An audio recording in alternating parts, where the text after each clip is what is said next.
A story came out over the New Year's that validates something that I've been telling you for years would happen. Westerners becoming increasingly toxic around the world, and your options to diversify yourself outside of the West becoming more and more limited. We've seen this for about a decade now, with Americans having fewer options for opening bank accounts overseas. Singapore, Switzerland, big hubs like that often don't want Americans. We now have some evidence that British and other Western nationalities are increasingly being pushed away in banking centers like Singapore in some cases. The reality is a lot of global South financial institutions are realizing it's just easier to deal with other people in the global South that don't bring baggage and leave Westerners to themselves. Now we're seeing that beyond the financial system, countries are going to do what I've told you they would do for years and start imposing retaliatory travel bans and even residence permit bans. I'm going to tell you what's happening with a story that came out over the New Year's. We're Sans videographer, because I wanted to get this out to you quickly. And I'm going to tell you why this story is important. So here's the story from the BBC. The headline might not seem so crazy. You might think, well, this is being blown out of proportion. Why are we even talking about this? But I'll tell you why. The headline is Mali and Burkina Faso impose travel ban on U.S. citizens in a tit-for-tat move. You've heard about Donald Trump's travel ban, where they basically say, hey, if you're from any of these countries, unless you have a very unique excuse, like you're in a global sporting event, you can't come to the U.S. You're just banned. It's not that we're going to reject visas for most people from your country. It's just you can't even try. Don't even come. You're all not welcome. And I never entirely understood that, because there are countries where the adjusted refusal rate for, let's say, a B visa, a tourist and a business visa, are already pretty high. You just reject everybody's visa. It's not that difficult. But the Trump administration has imposed a travel ban. And what I've said about this is it's kind of just the most honest way of saying, hey, we don't want these people to come to our country. But now it gives other countries something to hang on to. The first to have, those are the African countries of Mali and Burkina Faso. Again, you might think, hey, what do I care about two African countries? Well, I'll come back to that in a moment. From the BBC, these countries say they will bar U.S. citizens from entering their countries in response to a similar move by the Trump administration. The two West African states were recently placed under full entry restrictions under Donald Trump's expanded travel ban. In separate statements, they said they would apply the same measures on U.S. nationals. Burkina Faso's foreign affairs minister said his government was acting on the principle of reciprocity, while Mali's foreign ministry called for mutual respect and sovereign equality. Okay, that's all diplomatic talk. But what we've seen is increasingly, countries have felt comfortable standing up to even the United States and certainly other smaller Western countries. It was about 7 or 8 years ago when the European Union called out the U.S. That not every European Union member state citizen could visit the U.S. under the ESTA program, basically without a visa. Most could, but at the time, I think Poland still couldn't. A lot of the kind of Eastern European countries in the EU could not. And the U.S. has gotten better, so Croatians and Polish citizens can now come to the U.S. But there's a couple countries still in the EU that need a visa to go to the United States, even though they can travel pretty much everywhere else on planet Earth without a visa. And the EU said, hey, our deal's reciprocity. We let all of your citizens in. You're supposed to let all of our citizens in. You're not honoring your deal. And there was talk from some people in the Parliament and the European Union that, hey, maybe we should suspend Americans' visa-free travel. And of course, everyone said, well, you're going to be shooting yourself in the foot.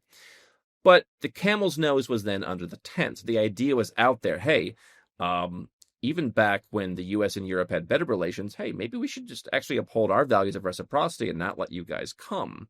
And so now, obviously, Europe has worse relations with the U.S., whether you like that or not, whether you agree with Trump or not, that's not the point. The point is, other countries around the world don't agree with Trump, and they are increasingly acting out. And so this is kind of the first actual full retaliatory move where it's not just you'll have to get a visa or we're going to impose an impediment or we're going to shame you diplomatically. This is don't come to our country. And it's giving cover to other countries who might want to do the same. I'll come in a moment why, okay, who cares if you can travel to these countries, but there is going to be a wider principle when it comes to residence permits and passports. Those are the things that you want to protect yourself. Like if you're a U.S. citizen, you want other residence permits in places that you can live, ideally lower tax places that you can live. You also want second citizenships. Those are going to become harder in a world when countries are just willing to stand up and say, hey, we don't even want your citizens to come here. The article is not that long. You can find it on bbc.com. I mean, these are countries that, as Trump would say, they have a lot of problems, But they are increasingly, I've been telling you this for a couple of years now, they're increasingly moving away from the Western world.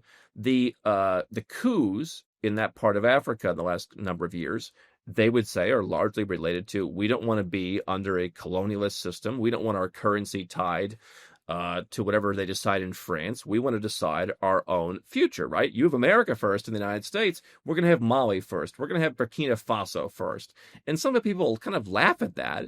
And it's that attitude that's going to cause, I believe, more countries to, if not outright come out and say simply don't come, impose soft restrictions. I'm sitting right now in my home in Tbilisi, Georgia. We're flying out tonight. I remember, years ago, when there was kind of a transition in the immigration system in this country, they would basically decide, hey, we don't really want to issue Chinese people residence permits, so we'll give them a 30-day visa, and then we'll make sure it takes 35 days to process their residence permit. Oh my God, I can't believe what happened. You got to go and start all over again. And so kind of the widely understood idea was like, listen, we're just going to like procedurally not let you apply. We're just going to bury you in bureaucracy. I mean, there's talk that Singapore does the same thing. It used to be possible to get permanent residence in Singapore and even citizenship. I know some naturalized Singaporean citizens. But now they're not really just going to say, hey, we don't accept you. They're just going to bury you in paperwork. They're going to bury you in that I is not dotted. You got to go back and book a new appointment, to where you just give up eventually. And so what I see is a world that we've been talking about for a couple of years now is increasingly comfortable saying, hey, we're going our own way. If you have America first, that's emboldened these countries to say, we're going to put our country first. And for African and increasingly Latin American countries, that means more alignment with countries like Russia and India and the Gulf states. For Southeast Asia, that means a movement away from diplomatic relations with the United States and increasingly to China, because they're putting themselves first. After all, Donald Trump set the tone. Hey, America first, therefore let's put our country first. This idea of, kind of global cooperation has a permission slip to opt out. And so what I see is fewer and fewer opportunities going forward to be able to travel, at first to fringe states, but over time, you're going to see a permission slip to say, hey, there'll be some mid-tier place that you might want to go, or there'll be a mid-tier place that says, you know what, we don't really want to issue passports for Americans because maybe they set up their own sanctions, or who knows what could happen. But when I look at citizenship by investment, for example, every country has certain countries that aren't allowed to apply. So like Armenians can't buy real estate in Turkey, therefore they cannot become Turkish citizens by investment through the real estate option. They can do the bank account option, right? Russia and Belarus are like, those are the big two, nasty ones, because there couldn't possibly be anybody out of over 100 million people that just doesn't like the government in their country and wants to be able to leave and live somewhere in alignment with their values. But the Western system has said, hey, citizenship by investment, they've pushed as many countries as possible. Don't allow Russians, don't allow Belarusians. Don't allow Iranians, for example. How dare they have freedom to go anywhere? And so the U.S. has imposed sanctions on so many countries since the turn of the century, and so many people. They've 4x'd the sanctions. You now have so many aggrieved parties where they're all starting to get together and say, you know what? Let's not deal with Americans. Let's not buy from American companies. Let's not let them into our country. That's the new one. And I told you this was going to come. And so one thing I've been telling you is if you want a counterweight to your country in the West, whether it's the US or some other one, you are going to want a passport that's actually different. If you can get an Irish passport, that's cool. You should. If you can move here to Georgia and become naturalized, or if you want to, get a golden visa, if you want to get a Caribbean citizenship by investment, do all of those.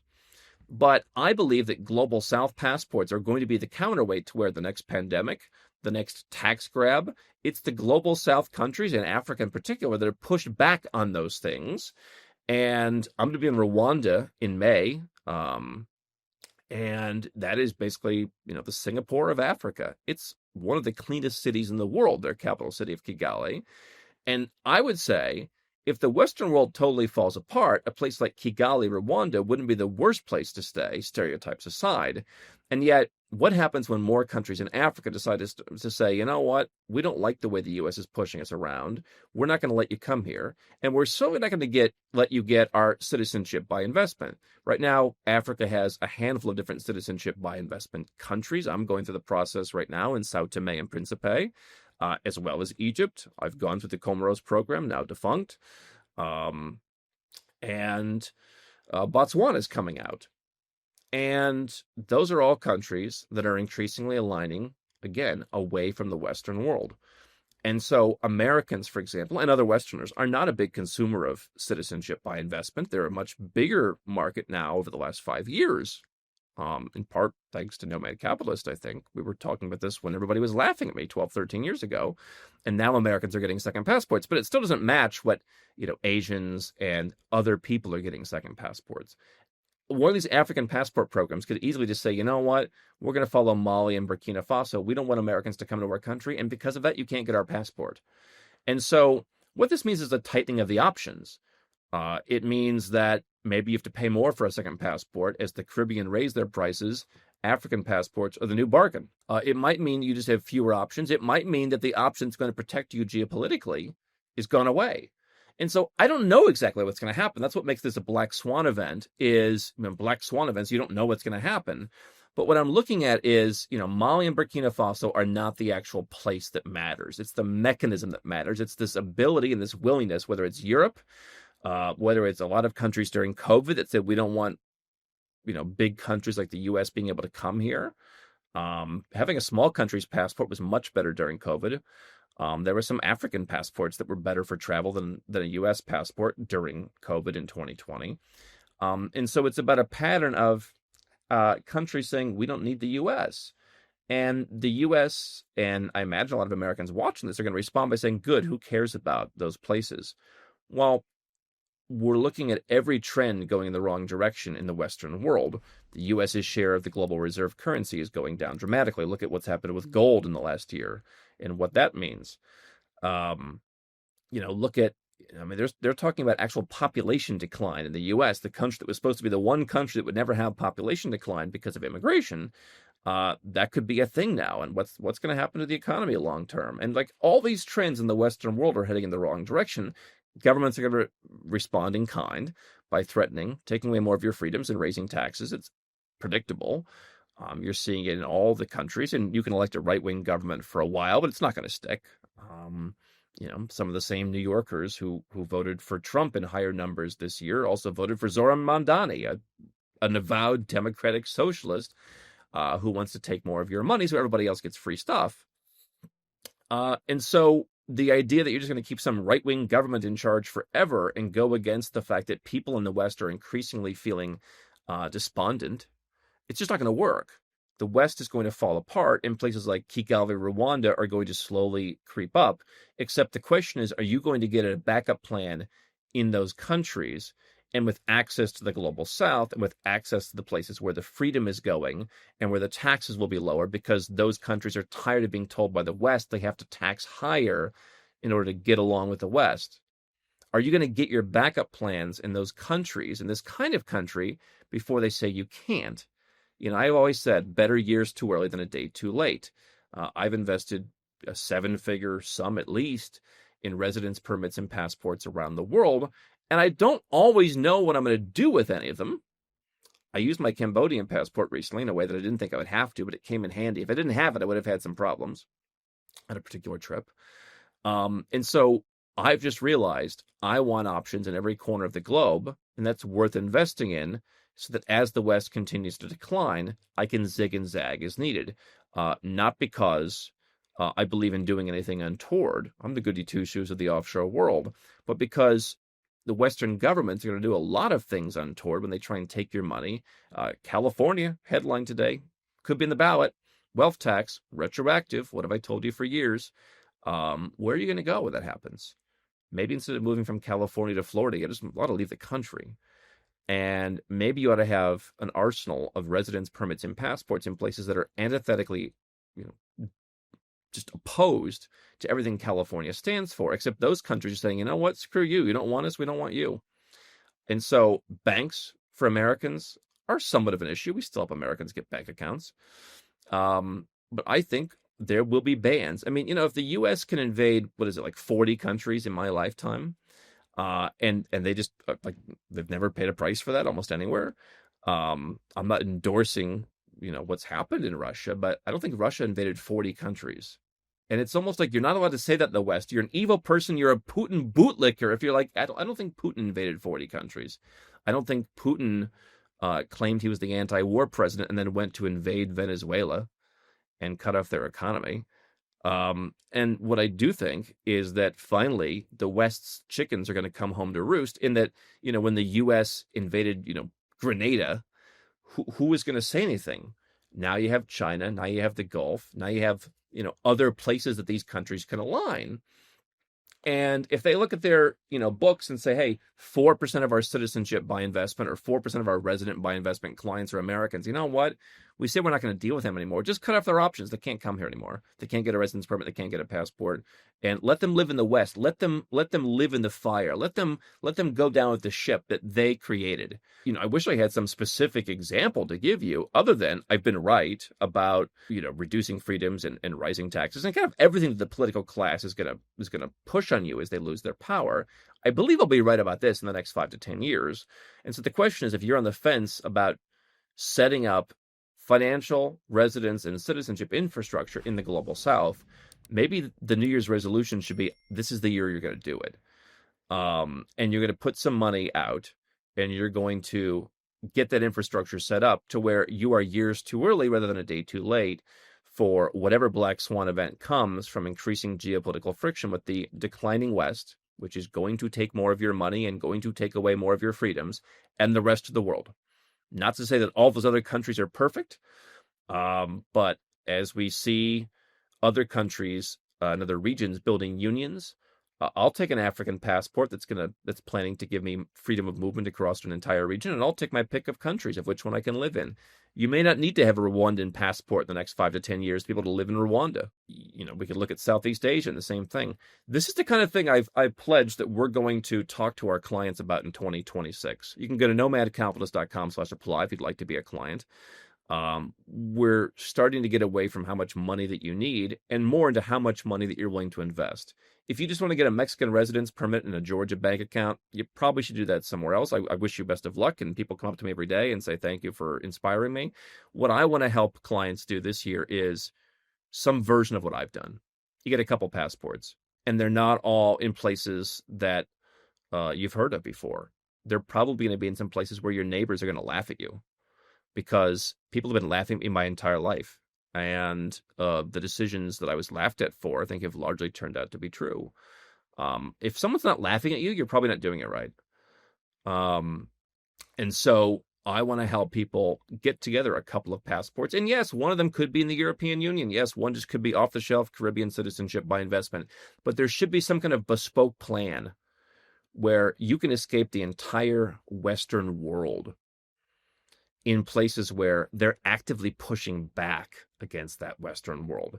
And nobody knows exactly how that's going to unfold. Nobody can predict that. But if you can zig and zag, you're going to be a lot safer and a lot more at peace than someone who's stuck and someone who's sat moralizing and laughing at Mali and Burkina Faso. This could be the first shot of the war. And it may not unfold over the next week or month or even year. But over the next decade, this is going to unfold into something much, much bigger.